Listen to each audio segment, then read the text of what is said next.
ಓಂ ಶ್ರೀ ಗುರು ರಾಘವೇಂದ್ರಾಯ ನಮಃ. ಎಲ್ರಿಗೂ ನಮಸ್ಕಾರ. ಇವತ್ತಿನ ವಿಡಿಯೋನಲ್ಲಿ ಶ್ರೀರಾಮ ನವಮಿ ಶುಕ್ರವಾರದಂದು ಅವತ್ತಿನ ದಿವಸ ರಾಯರ ಪೂಜೆ ಜೊತೆಯಲ್ಲಿ ಶ್ರೀರಾಮದೇವರ ಪೂಜೆ ಜೊತೆಯಲ್ಲಿ ಆಂಜನೇಯ ಸ್ವಾಮಿಯ ಪೂಜೆ, ಮೂರು ದೇವರುಗಳ ಪೂಜೆಯನ್ನು ಯಾವ ರೀತಿ ಮಾಡಬೇಕು ಅಂತ ಹೇಳಿ ಈ ವಿಡಿಯೋನಲ್ಲಿ ನಿಮಗೆ ತಿಳಿಸ್ಕೊಡ್ತಾ ಇದ್ದೀನಿ. ನೋಡಿ, ಈ ಬಾರಿಯ ಶ್ರೀರಾಮ ನವಮಿ ಏನಿದೆ, ಒಂದಷ್ಟು ವರ್ಷಗಳಲ್ಲಿ ಬಂದಿಲ್ಲದಂತಹ ಶುಭ ಮುಹೂರ್ತದಲ್ಲಿ ಶ್ರೀರಾಮ ನವಮಿ ಬಂದಿದೆ. ಹೀಗಾಗಿ ನಾನು ಯಾವುದೇ ಶುಭ ಸಮಯವನ್ನು, ಅಂದರೆ ಇಂತಿಷ್ಟೇ ಸಮಯದಲ್ಲಿ ನೀವು ದೀಪ ಹಚ್ಚಬೇಕು ಅನ್ನುವಂತಹ ಸಮಯವನ್ನು ನಾನು ಹೇಳ್ತಿಲ್ಲ. ಆದಷ್ಟು ರಾಯರ ಪೂಜೆ ಅಂತ ಹೇಳಿ ನಾವು ಬಂದಾಗ ಪೂಜೆಯನ್ನು ಒಂದು 8 ಗಂಟೆ 8:15 ಒಳಗಡೆ ಪೂಜೆ ಮುಗಿಸ್ಕೊಂಬಿಡಿ. ಅದಾದ ಮೇಲೆ ನೈವೇದ್ಯ ಏನಾದರೂ ತಯಾರು ಮಾಡಬೇಕಲ್ವ, ಆ ನೈವೇದ್ಯವನ್ನು ಇಟ್ಟು ಮಹಾಮಂಗಳಾರತಿ ಮಾಡಿಕೊಳ್ಳಿಕ್ಕೆ ನಮಗೆ ಒಂದು 9ರಿಂದ 9:15 ಕೂಡ ಸಮಯ ಇರುತ್ತೆ. ಆದಷ್ಟು ನಿಮ್ಮ ಪೂಜೆ 9 ಗಂಟೆ 9:15 ಒಳಗಡೆ ಮುಗಿದೋಗ್ಬಿಡಬೇಕು.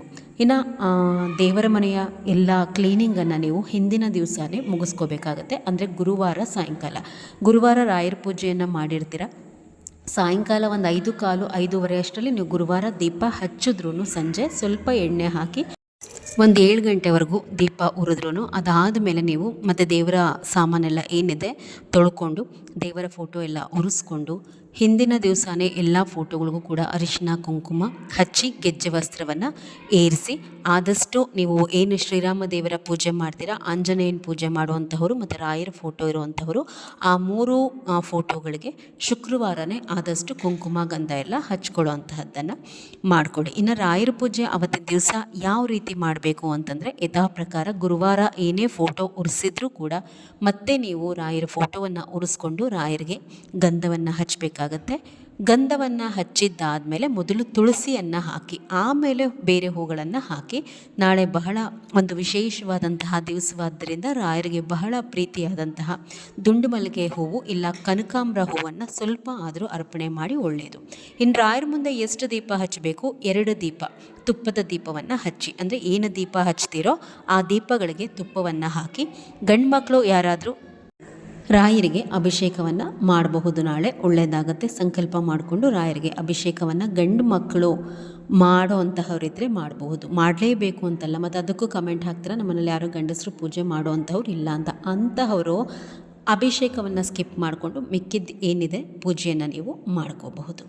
ಇನ್ನು ಶ್ರೀರಾಮ ನವಮಿ ರಾಯರ ಪೂಜೆಯ ಜೊತೆಗೆ ರಾಯರ ಹೃದಯ ಸಿಂಹಾಸನದ ಅಧಿಪತಿಯಾದಂತಹ ಶ್ರೀಮೂಲ ರಾಮರ ಪೂಜೆಯನ್ನು ಕೂಡ ಮನೆಯಲ್ಲಿ ನೆರವೇರಿಸಬೇಕು.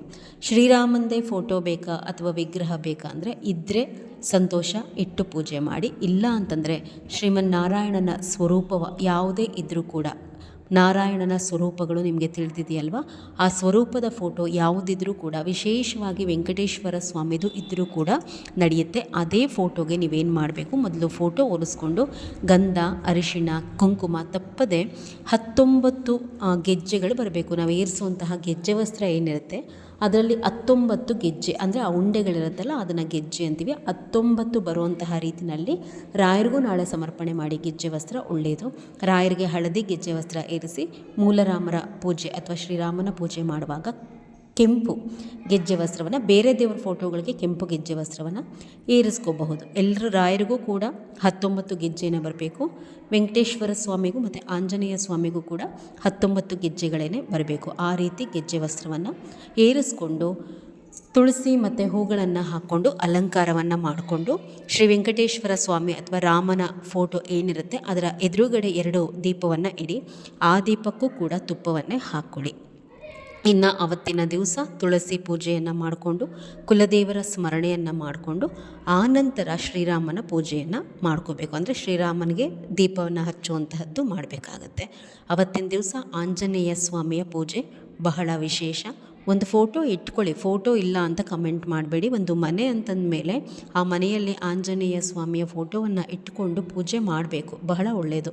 ಸಣ್ಣದಾದರೂ ಸರಿ ಒಂದು ಫೋಟೋ ತಂದಿಟ್ಕೊಳ್ಳಿ. ಇಲ್ಲ ಅನ್ನೋಂಥವರು ಫೋಟೋ ಒರೆಸ್ಕೊಂಡು ನಾಳೆ ಗಂಧ ಫಸ್ಟು ಹಚ್ಚಿ ಸ್ವಲ್ಪ ಹಣೆಗೆ, ಅದಾದಮೇಲೆ 9 ಕುಂಕುಮದ ಬೊಟ್ಟು ಫೋಟೋ ತುಂಬ ಇಡಿ. ಅರಿಶಿಣ ಮಾತ್ರ ಹಣೆಗೆ 1 ಬೊಟ್ಟಿಟ್ಟರೆ ಸಾಕಾಗತ್ತೆ. ಅದಾದಮೇಲೆ ಗೆಜ್ಜೆ ವಸ್ತ್ರ ಏರಿಸ್ಬಿಟ್ಟು ಸ್ವಾಮಿಗೆ ನಾಳೆ ತುಳಸಿ ಹಾಕಬೇಕು. ರಾಯರಿಗೆ ಎಷ್ಟು ತುಳಸಿ ಅಂದರೆ ಪ್ರೀತಿನೋ, ಆಂಜನೇಯ ಸ್ವಾಮಿಗೂ ಕೂಡ ತುಳಸಿ ಅಂದರೆ ಅಷ್ಟೇ ಪ್ರೀತಿ. ಸ್ವಲ್ಪ ತುಳಸಿಯನ್ನು ಏರಿಸಿ, ನಿಮ್ಮ ಮನೆಯಲ್ಲಿ ಏನಾದರೂ ಆಂಜನೇಯ ಸ್ವಾಮಿದು ದೊಡ್ಡ ಫೋಟೋ ಇತ್ತು ಅಂತಂದರೆ ಒಂದು ಹಾರವನ್ನು ಹಾಕಿ ನಾಳೆ ಒಳ್ಳೆಯದು. ಜೊತೆಯಲ್ಲಿ ನೋಡಿ, ನಾಳೆ ಸ್ವಾಮಿಗೆ ವಿಳೆದೆಲೆ ಹಾರ ಯಾವಾಗಲೂ ಹಾಕಬಾರ್ದು. ಈ ರೀತಿ ಏನಾದರೂ ವಿಶೇಷ ಸಂದರ್ಭಗಳಲ್ಲಿ ನಾವು ಸಂಕಲ್ಪ ಮಾಡಿಕೊಂಡು ಈ ವಿಳೆದೆಲೆ ಹಾರವನ್ನು ಆಂಜನೇಯ ಸ್ವಾಮಿಗೆ ಅರ್ಪಣೆ ಮಾಡೋದ್ರಿಂದ ಬಹಳ ಕಷ್ಟ ಕಳೆಯುತ್ತೆ. ಆಮೇಲೆ ನಾಳೆ ಏನು ನೀವು ದೇವ್ರ ಮನೆ 2 ದೀಪಗಳನ್ನು ಹಚ್ತಿರಲ್ವ, ಆ ದೀಪಗಳಿಗೆ ಆಂಜನೇಯನ ಸ್ಮರಣೆಯನ್ನು ಮಾಡಿ ಎಳ್ಳೆಣ್ಣೆ ಹಾಕಿಬಿಟ್ಟು ದೀಪ ಹಚ್ಚಿ. ಪ್ರತಿ ಶನಿವಾರನೂ ಅಷ್ಟೇ, ನೀವೇನಾದರೂ ಆಂಜನೇಯ ಸ್ವಾಮಿಯ ಪೂಜೆಯನ್ನು ಶನಿವಾರ ಮಾಡ್ತೀರಾ ಅನ್ನುವಂತಹದ್ದಾದರೆ ಅವತ್ತಿನ ದಿವಸ ಕೂಡ ಎಳ್ಳೆಣ್ಣೆಯಲ್ಲಿ ದೀಪ ಹಚ್ಚುವಂತಹದ್ದು ಮನೆಯ ಎಷ್ಟೋ ಕಷ್ಟಗಳನ್ನು ನಮಗೆ ಕಡಿಮೆ ಮಾಡುತ್ತೆ. ಇನ್ನು ಇದಿಷ್ಟು ಪೂಜೆಯ ಬಗ್ಗೆ ಮಾಹಿತಿ. ಎಲ್ಲ ದೀಪಗಳನ್ನು ಹಚ್ಕೊಳ್ಳಿ. ಹಚ್ಕೊಂಡಾದಮೇಲೆ ಮೊದಲು ತುಳಸಿ ಪೂಜೆ ಮಾಡ್ತೀರಾ, ಅದಾದಮೇಲೆ ದೇವರ ಮನೆಯಲ್ಲಿ ಇಟ್ಟಂತಹ 2 ದೀಪವನ್ನು ಹಚ್ತೀರಾ.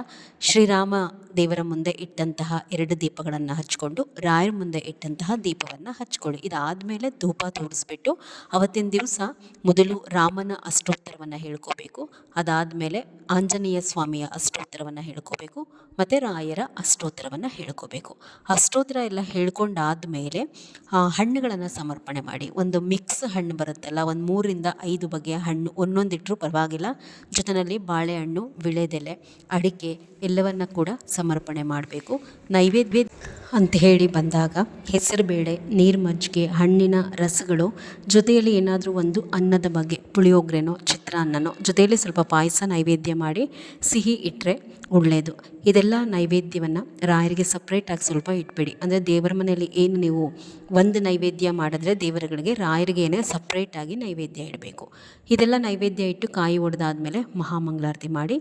ಇದೆಲ್ಲ ಕಳೆದ ನಂತರ ರಾಯರ ನಾಮಲೇಖನ ಬರೆಯುವಂತಹ ಪುಸ್ತಕವನ್ನು ಇಟ್ಕೊಂಡಿದ್ರೆ, ರಾಯರ ನಾಮಲೇಖನ ಬರೆಯುವಂತಹ ಪುಸ್ತಕದಲ್ಲಿ ಶ್ರೀರಾಮ ದೇವರದು ಕೂಡ ನಾಮಲೇಖನ ಬರೀಬಹುದು.